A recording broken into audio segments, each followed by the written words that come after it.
예수 이야기 연속 설교를 시작한 지 벌써 55번이 되었습니다. 이 연속 설교는 공관복음이라고 하는 마태복음, 마가복음, 누가복음 이 세 복음서를 넘나들면서 예수님의 일생을 연대기적으로 따라가면서 그분의 말씀과 그분의 행적에 담겨있는 영적인 의미를 곱씹는 그러한 영적 여정입니다. 성경 66권 중에서 특별히 이 복음서를 집중적으로 설교하는 까닭은 두 가지입니다.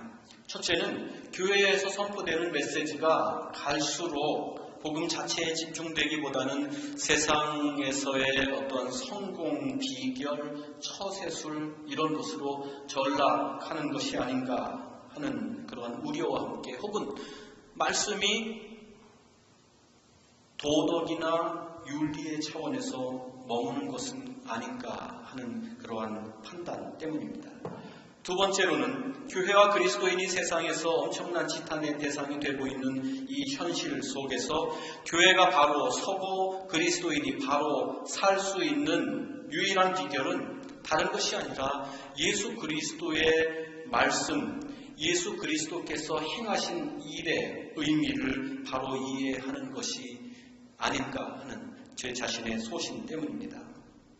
저와 함께 이 여정을 계속해서 걸어가면서 예수께서 행하신 일과 전하신 말씀의 영적인 의미를 올바로 깨달아서 더욱더 그리스도의 제자됨에 충실하고 더욱더 그리스도를 신실하게 닮아가는 저희들이 될 수 있기를 간절히 바랍니다. 오늘 본문은 예수께서 율법의 6가지 핵심적인 주제를 재해석해 주시는 소위 6방제의 세 번째 부분에 해당합니다. 이 부분은 예수께서 이혼에 대한 율법 조항을 해석해 주시는 내용입니다. 이혼에 대한 율법의 핵심은 신명기 24장 1절 말씀에 기록되어 있는데 사람이 아내를 맞이하여 데려온 후에 그에게 수치되는 일이 있음을 발견하고 그를 기뻐하지 아니하면 이혼 증서를 써서 그 손에 주고 그를 자기 집으로 내보낼 것이요. 이러한 말씀입니다. 많은 분들이 알고 계시겠지만 모세가 살던 시대에는 아내는 남편이 마음대로 할 수 있고 마음대로 버릴 수 있는 일종의 소유물에 불과했습니다. 물론 이혼이라고 하는 것도 남편이 일방적으로 선언하는 것이죠. 요즘처럼 아내가 나 더 이상 못 살겠어요, 이혼합시다 요구하고 합의하고 이런 차원에서 이루어지는 일이 결코 아닙니다. 그런 건 상상조차 할 수 없었던 시대였습니다. 그리고 중요한 것은 당시에 이혼당한 여성들은 이혼은 곧 사회적인 죽음입니다. 이혼당한 여성들은 부정한 여성으로 여겨졌기 때문에 언제 누구를 만나서 돌 맞아서 상처 입고 죽임을 당할지 모르는 그러한 사회적으로 고립된 삶, 사회적인 고난을 겪어야 했습니다. 그렇기 때문에 남편이 부당한 이유로 아무런 사유 없이 아내를 버려서 그 아내가 고통 가운데서 살아가고 또 죽임을 당하는 일을 막도록 하시기 위해서 하나님께서 조금 전에 제가 말씀드렸던 신명기 24장 1절과 같은 이혼에 대한 율법 규정을 만들어 주신 것입니다. 이 율법 규정에 따르면 부득이한 그런 경우가 아니고는 이혼하지 않도록 하는 것이고요. 이혼을 어쩔 수 없이 할 경우에는 이혼 증서를 써 주어서 내보내라고 했습니다. 이것을 통해서 말하자면 여성들의 인권을 보호하는 것이 율법을 주신 하나님의 본 뜻이었습니다. 그런데 예수님 당시 율법학자들과 바리새인들은 이 율법 조항을 다음과 같이 수정하였습니다. 오늘 본문 앞부분처럼 누구든지 아내를 버리는 사람은 그에게 이혼 증서를 써주어라. 비슷한 말 같은데 전혀 다른 뜻입니다. 버리라는 말이 그런 표현이 원래 율법 조항에 있지도 않았고요. 아내를 함부로 버리지 않도록 하시기 위해서 여성들의 인권을 보호하시기 위해서 주신 율법 조항인데 이혼 증서만 써주면 이혼하는데 아무 문제가 없다는 버려도 된다는 아내를 버려도 된다는 식으로 그렇게 율법을 왜곡했던 것입니다. 이에 대해서 예수님은 다시금 하나님께서 모세를 통해서 주신 이 이혼에 관한 율법의 참 뜻을 회복해 주십니다. 오늘 본문 뒷부분 말씀처럼 아내가 성적인 유혹에 못 이겨서 죄를 범하는 경우를 제외하고는 절대로 아내를 버리지 말라. 이 당시는 물론 서두에 말씀드린 것처럼 일방적으로 이혼 당하는 편이 아니기 때문에 이렇게 이제 말씀을 하시는 것이죠. 부득이한 성적인 범죄를 저지르는 경우가 아니고는 뭐라고 그랬습니까? 절대로 아내를 버리지 말라. 이것은 율법의 이혼 규정을 남자들의 편의대로 해석해서 여성들의 인권을 짓밟는 일을 막으시려는 예수님의 율법의 회복이십니다. 오늘 본문의 1차적인 의미가 바로 이혼에 관한 이러한 것이지만 이 본문을 곱씹으면 곱씹을수록 이것이 단순히 부부간의 이혼이라고 하는 어떠한 이슈만이 아니라 부부관계가 얼마나 소중한지 그 관계를 얼마나 최선을 다해서 유지해야 하는지를 말씀하는 그러한 말씀으로 우리가 묵상해 볼 수 있겠습니다. 그래서 오늘 설교의 그 중심을 부부관계에 두고 말씀을 드리려고 합니다. 이 설교를 준비하는 한 주간 동안 저는 정말 살얼음판을 걷는 심정이었습니다. 부부관계에 대해서 설교를 해야 되는데 그 주간에 부부싸움을 하면 어떻게 되겠습니까? 그래서 저희도 가끔 싸우거든요. 근데 이번 주만은 절대로 싸우지 않으리라. 위기도 많이 있었지만 잘 그래도 넘겨서 한 주간 떳떳하게 지내서 여러분 제가 자신 있게 설교할 수 있겠습니다. 오늘날 여러분 가정의 위기라는 말을 많이 합니다. 가정의 위기가 무엇입니까? 가족 상호 간의 갈등과 대립, 가족 상호 간의 관계의 위기입니다. 그리고 그 중에서 가장 핵심적인 관계의 위기는 부부 관계입니다. 왜냐하면 가정이라고 하는 것이 한 남자와 한 여자의 결합을 통해서 이루어진 것이기 때문입니다. 그 두 사람의 결합을 통해서 양가가 결합되고 또 그 결합 가운데에서 자녀들이 태어나고 그래서 가정이라고 하는 것이 형성되지 않습니까? 그러므로 부부관계는 가정의 출발이자 가정의 중심입니다. 그러므로 부부관계가 제대로 설정되고 든든해야 그래야 가정이 든든할 수 있습니다. 특히 한국 부모님들이 가정에서 자녀들 위주로 살아가는 경우가 많이 있습니다. 그런데 그것은 썩 지혜로운 일이 아닙니다. 가정의 중심은 부부입니다. 부부 관계가 잘 돼야 다른 관계를 잘 해나갈 수 있기 때문입니다. 성경이 부부관계의 원리도 이야기해 주시고 부부관계를 어떻게 엮어나가야 하는지 그 지침도 말씀해 주고 있는데 첫 번째로 성경이 말하는 부부관계의 원리는 마태복음 19장에서 오늘 마태복음 5장의 본문과 비슷한 그런 차원에서 예수께서 해주신 말씀 한 절로 요약될 수 있겠습니다. 하나님이 짝지어 주신 것을 사람이 갈라놓아서는 안 된다 하는 말씀입니다. 이것이 대원칙이요 원리입니다. 여기에 두 가지 사실이 내포되어 있는데 첫째는 부부는 하나님이 짝지어 주신 것이다. 서로 좋아서 만나서 사랑하고 결혼하지만 부부관계는 단순히 그러한 인연이 아니라 그 너머의 섭리에 해당하는 것이라는 말씀입니다. 남녀가 우연히 만나서 사랑을 통해서 그 우연을 필연으로 만들어 가지만 그러나 그 이면에는 하나님의 계획하심, 하나님의 이끄심이 있다고 하는 말씀입니다. 또 다른 사실, 이 말씀 속에 포함되어 있는 또 다른 사실 하나는 그러므로 부부관계는 사람 마음대로 갈라놓아서는 안 된다고 하는 사실입니다. 하나님께서 짝지어 주셨으니 조금 전에 말씀드린 부득이한 율법이 이야기하고 예수님께서도 인정하신 부득이한 경우가 아니고는 하나님께서 짝지어 주셨으니 그 만남에 최선을 다해서 부부관계를 성실하게 일궈가야 한다는 그러한 말씀입니다. 이것이 부부관계에 대한 성경적인 원칙입니다. 성경이 말하는 책임적인 부부 관계에 대한 지침도 있습니다. 에베소서 5장이 그 대표적인 본문인데요. 5장 21절부터 33절에 길게 부부 관계, 남편은 아내에게, 아내는 남편에게 이렇게 하라는 그런 지침을 주시고 있는데, 그 말씀을 한 절로 요약하면 마지막 33절로 요약될 수 있겠습니다. 그러므로 여러분도 각각 자기 아내를 자기 몸같이 사랑하고 아내도 자기 남편을 존중하십시오. 여기서 아내를 향한 남편의 사랑이 원어로는 아가페요. 우리 아가페 사랑, 필레오, 스톨게 이런 얘기 많이 하잖아요. 그때 그 아가페적인 사랑을 이야기하는 것입니다. 이것은 자기 기분에 따라서 남편이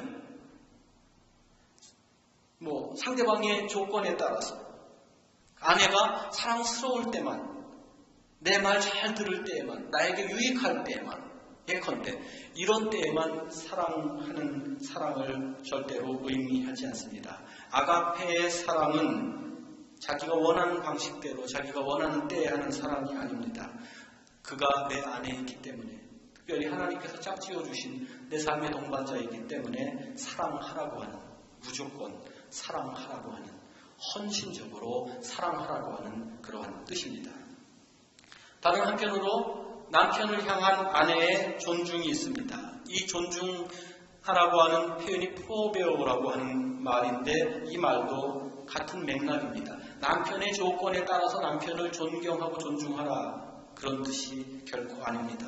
남편이 돈 많이 벌어올 때, 남편이 집안에서 잘 도와줄 때, 남편이 믿음직스러울 때에만 존중하라는 말이 아닙니다.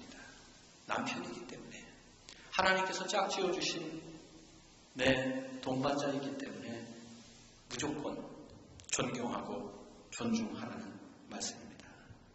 그런데 여러분, 우리의 현실은 어떻습니까? 이 지침에 따라 살아갑니까? 남편들은 왜 당신의 아내를 사랑하지 않습니까? 라는 질문을 받을 때, 아니 사랑스러워야 사랑할 게 아닙니까? 이렇게 대답하지 않습니까? 연애하고 결혼할 때에는 이 여인이 정말 사랑스러웠는데 그때는 눈에 뭐가 씌었지? 어떻게 내가 이런 여자를 사랑하고 일평생 함께 하겠다고 그렇게 서약을 했는지 모르겠다고. 아내가 변했어요. 예전 같지 않아요. 그렇게 대답하지 않습니까? 아내들은 남편을 왜 존경하지 않습니까?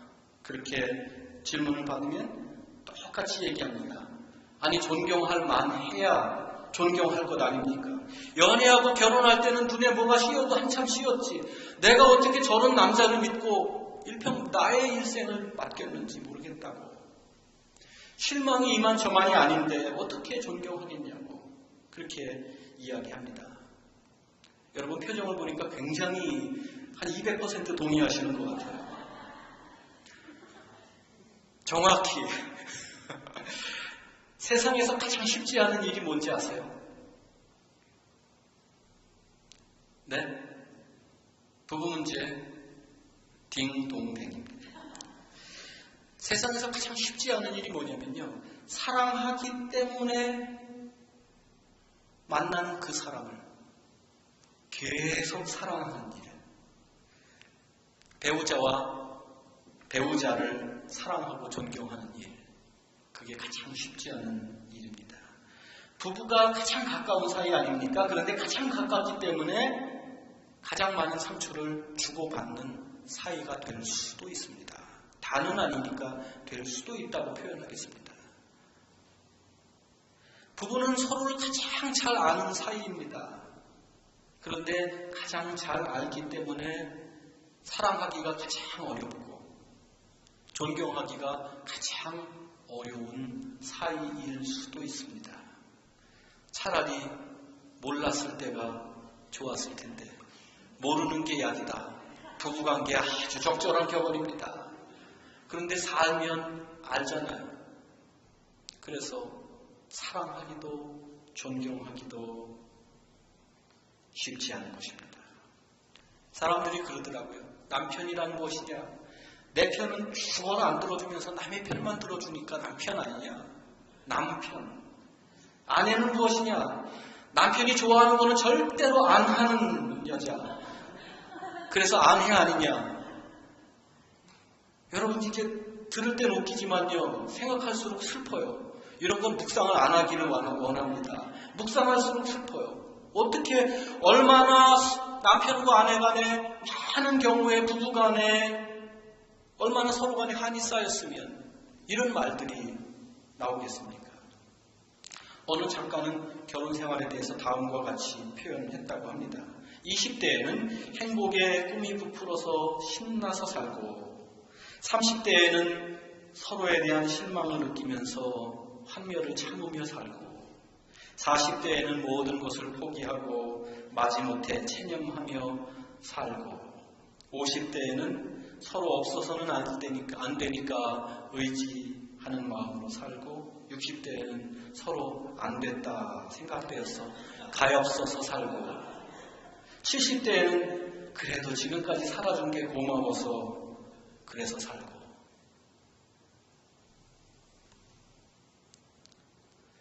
남 얘기이기를 바랍니다. 우리 새벽교회 가정에는 이런 게 해당이 안 되기를 바랍니다. 슬픈 현실입니다. 이렇게 된다면 슬픈 현실입니다. 이 슬픈 현실을 극복하고 꼭 이와 같진 않아도 정말 우리의 부부관계를 돌아보면서 성숙한 부부관계로 만들어가기 위해서 세 가지 단어를 여러분 마음속에 새기도록 오늘 던져드리고 싶습니다. 첫째는 먼저, 둘째는 함께, 그리고 셋째는 끝까지입니다. 첫째로 여러분 먼저 섬기시기 바랍니다. 위로하고 칭찬하고 격려하는 일은 누가 먼저 해요? 네가 하면 내가 한다. 아니죠. 상대방에서 오든 안 오든 내가 먼저 해야 할 일입니다. 집안에 소위 하우스 초어스라고 하는 굳은 일들 있잖아요. 청소하고 설거지하고 빨래하는 일. 누가 먼저 합니까? 네가 먼저 합니까? 내가 먼저 합니다. 내가 먼저. 여러분 우리가 홀리 라이프 완투뚜리 하면서 세 가지 습관의 변화 여러분 이걸 얼마나 잘 지켜나가시는지 모르겠어요. 뭘 결심하셨는지도 모르겠어요. 그런데 무슨 혹시 조국과 민족을 위하여 살리라 역사의 진보를 위하여 이 한 몸 희생하리라 2012년에 그런 결심 안 하셨기를 바랍니다. 이런 걸 결심하셔야 되는 거예요. 저도 한 가지 결심하고 꾸준히 하는 게 있어요. 예전에도 좀 했지만 아주 특별한 경우가 아니면은 2012년에는 이거 얘기하면 또 이제 다른 집에서 또 문제가 될까봐 얘기 안 하겠어요. 제가 집에서 열심히 나름대로 하는 게 있어요. 제 세 가지 결심 중에 하나가 그거예요.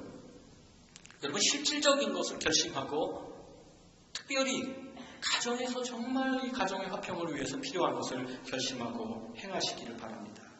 교회 여러분, 내가 원하는 건 상대방도 원합니다. 내가 싫어하는 건 상대방도 싫어합니다. 그걸 기억해야 합니다. 좋은 것은 자기가 먼저 하고 굳은 일, 싫은 일은 상대방에게 먼저 요구하는 부부. 당신이 하는 걸 봐서 내가 한다. 이러면 가정의 화평이 이루어질 수 없습니다. 상대방의 의무를 강요하기 전에 우리 자신의 의무를 생각할 줄 알아야 하고 자기 자신의 권리를 내세우기 전에 상대방의 권리를 헤아릴 줄 아는 부부가 되어야 합니다. 예수님께서 마태복음 7장에서 해주신 황금률이라고 하는 그 말씀 그대로 남에게 대접을 받고자 하는 대로 너희도 남을 대접하여라. 그 첫 번째 남이 누구겠습니까? 내 아내요, 내 남편이 되어야 합니다. 이 말씀대로 살아가면 부부간에 문제될 것이 무엇이 있겠습니까? 둘째로 함께 길을 가시기 바랍니다. 부부관계는 주종관계가 아닙니다. 예전에 저희 부모님도 그러신 것 같아요. 아버지는 이만큼 앞서가시고 어머니는 저만큼 뒤에서 오시고 그게 상징하는 것처럼 아닙니다. 부부관계는 동반자 관계입니다. 모든 일에 있어서 어깨를 나란히 해야 하는 관계입니다. 모든 일을 함께 의논하고 함께 결정해야 합니다. 부부관계라고 하는 것이 특별히 한국 문화 속에서 일방적으로 누구는 지시하고 누구는 순종하는 관계 아닙니다. 아니, 에베소서 5장을 읽어보세요. 남편은 아내의 머리라고 하지 않았습니까? 아내는 남편에게 순종하라고 하지 않았습니까? 그렇게 사도 바울이 말했습니다. 그러나 그것이 곧 남편의 일방적이고 독선적이고 독단적인 결정을 용인하는 말씀이 절대로 아닙니다. 그 모든 부부관계를 시작하는 첫 말씀이 에베소서 5장 21절입니다. 뭐라고 말씀하셨냐면 그리스도를 두려워하는 마음으로 서로 순종하십시오. 서로 순종, 상호간의 순종이라고 하는 대전제 속에서 남편은 교회의 머리 되신 그리스도께서 교회를 사랑하시는 것처럼 아내를 사랑하고 아내는 그리스도께 복종하는 것처럼 남편에게 복종하는 이 질서가 지워지는 것입니다. 먼저 서로 순종하는 그런 마음 가운데에 부부간에 서로에게 주어야 할 것이 나온다는 그러한 말씀이지요. 부부간에 누가 우위에 서고 그런 일이 없이 서로의 판단과 생각을 존중하면서 함께 인생을 꾸려가라고 하는 말씀입니다. 함께 길을 가라. 세 번째는 끝까지 사랑해야 합니다. 사랑하기 시작하는 것은 어렵지 않습니다만 사랑을 지속하는 것은 쉽지 않은 일입니다. 사랑은 감정으로 시작되지만 감정으로만 지속되지 않습니다. 감정은 식습니다. 변합니다. 저도 연애 시절에는 기타를 치면서 그 이장희 씨의 그 노래 있잖아요. 뭐죠? 나 그대에게 모두 드리니 뭐 별을 따다가 어쩌고 이거 많이 했습니다. 돌아보니까 준 게 별로 없어요. 별을 따준다고요? 별은커녕 옆에 있는 쓰레기통 치워달라는 말도 잘 안 들을 때가 많습니다. 감정으로 시작되지만 그 시작된 사랑을 지속하기가 참 어렵습니다. 그렇게 사랑을 지속하기 위해서 필요한 것은 의지입니다. 의지적인 사랑을 해야 합니다. 의지적인 사랑이 무엇이겠습니까? 눈으로 보고 머리로 판단되는 대로 사랑하는 것이 아니라 눈에 보이는 내 남편, 내 아내는 예전 같지 않고 예전같이 아름답지 않고 예전처럼 상냥하지 않고 그렇다 할지라도 마음으로 이해하고 인내하고 양보하고 용서하고 그리고 기다려줄 줄 아는 사랑의 실천, 그 의지를 가지고 사랑해야 합니다.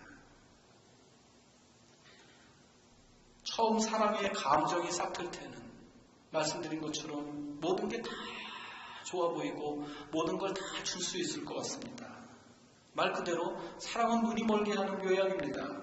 하지만 감정이 식으면 그 다음부터는 많은 것이 거슬러 마음속에 부대낌이 있습니다. 그때 필요한 것이 무엇이냐면 사랑의 의지입니다. 하나님께서 주신 내 짝을 사랑하려고 하는, 때로는 이해하려고 노력하고 때로는 참아주고 때로는 기다려주고 때로는 덮어주는 그러한 일이 지속되어야 사랑이 지속되는 것입니다. 먼저 섬기고 함께 길을 가고 끝까지 사랑하는 것, 여러분 이건 도덕과 윤리가 아닙니다. 그것은 바로 예수께서 가르쳐주신, 예수님께서 보여주신 예수님의 사랑법입니다. 예수님은 죄인된 우리들에게 먼저 다가오셨고 먼저 당신을 낮추셨고 먼저 당신을 내어주셨습니다. 예수님은 우리와 함께 하시기 위해서 이 낮고 천한 땅에 오셨고 턱없이 부족한 죄인일 수밖에 없는 우리를 당신의 거룩한 사역을 위한 파트너로 삼아주시지 않습니까? 예수님은 기분에 따라 감정의 변화에 따라서 우리를 사랑하고 사랑하지 않으신 분이 아닙니다. 우리가 사랑스럽기 때문에 사랑하신 분이 아닙니다. 무조건 사랑하셨고 요한복음 13장의 말씀처럼 끝까지 사랑하셨습니다. 부부간의 참다운 사랑을 나눌 수 있는, 지속할 수 있는 가장 결정적인 비결은 우리가 서로를 사랑하되 주님의 사랑으로 사랑한 것입니다. 주의 사랑으로 사랑합니다. 우리 자신의 사랑에는 한계가 있기 때문입니다. 그러므로 주께서 우리에게 사랑할 수 있는 능력을 주시기 위해서 기도하고 주님처럼 사랑하기 위해서 주님을 닮도록 노력해야 합니다. 여러분 그런 기도 해보셨어요? 하나님, 제 남편을 사랑하게 해주세요. 제 아내를 사랑하게 해주세요. 주님, 이웃을 사랑하게 해주세요. 아프리카에 선교하게 해주세요. 사랑의 헌금 내게 해주세요. 그런 기도하기 전에 가장 가까운 내 이웃, 주님, 제 남편 사랑하게 해주세요. 제 아내를 사랑하게 해주세요. 그렇게 해서 내 힘과 내 능력으로가 아니라 그분의 도우심으로 주의 사랑으로 사랑할 수 있는 것입니다. 전도서 기자는 9장 9절에서 하나님이 세상에서 너에게 주신 덧없는 날 모든 날에 너는 너의 사랑하는 아내와 더불어 즐거움을 누리라 권면했습니다. 부부간의 사랑의 깊이를 더해가는 것만큼 복된 일이 없다고 하는 말씀입니다. 아담이 처음에 하와를 만났을 때 너무나 사랑스럽고 감격해서 탄성을 지르지 않았습니까? 이제야 나타났구나 이 사람. 이제야 나타났구나 이 사람. 사실 우리도 뭐 그렇게 표현하진 않았어도 처음 내 아내를 내 남편을 만났을 때 그 마음 아니었습니까? 어디 있다가 이제 왔는고 이 아름다운 여인, 어디 있다가 이제 나타났는고 이 멋진 남자가, 그런 마음으로 살았거든요. 그러니까 결혼하지 않았겠습니까? 그런데 빠르면 2달 모범적이면 수십 년 지속될 수도 있습니다만 적지 않은 경우에 이제야 나타났구나 이 사람, 이 고백이 아직까지 옆에 있구나. 지겹다는 거죠. 그렇게 바뀌죠. 여러분, 이 감격을 회복할 수 있기를 바랍니다. 결혼은 하나님께서 주신 인생에서 가장 복된 선물입니다. 그러나 가장 큰 책임이 따르는 일이기도 합니다. 사랑은 말씀드린 것처럼 어렵기 때문입니다. 시작하는 건 쉬워도 지속하는 건 어렵기 때문입니다. 예수님께서 새 계명을 준다, 너희가 서로 사랑해라 말씀하셨는데 이 주님께서 주신 한마디의 새 계명, 모든 계명 위의 계명인 참 계명, 서로 사랑하라, 가장 가까운 관계로부터, 집에서부터 실천해야 할 줄로 믿습니다. 우리 중에는 여러 가지 사정으로 인해서 현재 배우자와 함께 하지 못하시는 분들도 계십니다. 사별하신 분들도 계시고 또 사정이 있어서 또 떨어져서 살아가시는 분들도 계시고 그렇습니다. 그분들은 부부간의 사랑의 원리를 이웃과 친구에게 적용해 보시기를 권면을 드립니다. 좋은 배우자를 만나고 좋은 배우자가 되어주는 것만큼 좋은 이웃, 좋은 친구가 되어주는 것은 복된 일입니다. 복된 일입니다. 예수님은 특별히 우리가 믿음 안에서 한 가족 되어서 살아가도록 믿음의 가정을 구성해 주시지 않았습니까? 우리 새빛교회라고 하는 믿음의 가정을 만들어 주시지 않았습니까? 이 믿음의 가정 안에서 먼저 섬기고 함께 가고 끝까지 사랑하는 일에 힘써야 할 줄로 믿습니다. 사도 바울이 갈라디아서 6장 10절에서 권면해 주신 말씀처럼 기회가 있는 동안에 모든 사람들에게 선한 일을 하되 특별히 믿음의 식구들 사이에서 더욱 힘써서 선을 행해야 할 줄로 믿습니다. 사랑하는 새빛교회 여러분, 혈연으로 맺어진 가정도 신앙으로 맺어진 가정도 모두 중요합니다. 그리고 이 두 가정에서 가장 중요한 것은 관계입니다.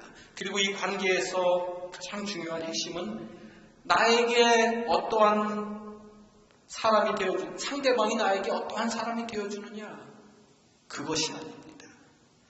내가 상대방에게 어떠한 사람이 되어주느냐 하는 것이 관계의 핵심입니다. 가정에서 그리고 교회에서 함께 살아가는 이 모든 사람들에게 우리가 먼저 섬겨주고 함께 길을 가주고 끝까지 사랑할 수 있다면 그것은 상대방을 행복하게 만드는 일뿐만 아니라 나 자신을 행복하게 만드는 가장 현명한 일입니다. 저와 여러분이 이 모든 일에, 이 일에 애쓰고 힘쓸 수 있기를 바랍니다. 그래서 하나님께서 우리에게 주신 만남이 가정에서의 만남이든 세상에서의 만남이든 특별히 교회에서의 만남이든 그 모든 만남이 감사하고 감격스러울 수 있도록 이제야 나타났구나 이 사람. 하나님께서 나에게 주신 이 사람, 이용하라고 주신 사람이 아니라 사랑하라고 주신, 섬기라고 주신 이 사람, 하나님께서 주신 그 만남을 귀한 것으로 꾸려나갈 수 있어야 하겠습니다. 여러분의 가정생활과 여러분의 믿음의 식구들과 함께하는 교회 생활 가운데 사랑의 감격이 회복되고 먼저 함께 끝까지라고 하는 이 사랑의 책임이 충실히 이행되는 복된 역사가 있을 수 있기를 우리를 사랑하시고 사랑의 본이 되어주신 예수 그리스도의 이름으로 축원합니다. 기도하겠습니다. 하나님 아버지, 오늘 말씀을 통해서 저희들이 게을렀던 혹은 잃어버렸던 부부간에 혹은 신앙의 식구들 간에 해야 할 사랑의 거룩한 의무를 생각하게 하셨습니다. 이 말씀을 마음 가운데 새기고 언제나 남편이 아내에게, 아내가 남편에게, 부모가 자녀에게, 자녀가 부모에게, 집사님이 권사님에게, 목사가 교인들에게 진실로 섬기고 겸손히 함께 가고 끝까지 사랑하는 그러한 저희들이 되게 하여 주시옵소서. 아무것도 자랑할 것 없어도, 아무런 능력 없어도 주님 사랑을 자랑하게 하여 주시옵소서. 사랑하지 못할 그런 능력 없는 사람이 어디 있겠습니까? 저희 모두에게 사랑할 능력 주셨으니 이 능력을 발휘하여 사랑하며 살게 하여 주시옵소서. 사랑이 우리의 선교가 되게 하시고 사랑이 우리의 노래가 되게 하시고 사랑이 주님을 향한 우리의 예배가 되게 하여 주시옵소서. 예수님의 이름으로 기도하옵나이다.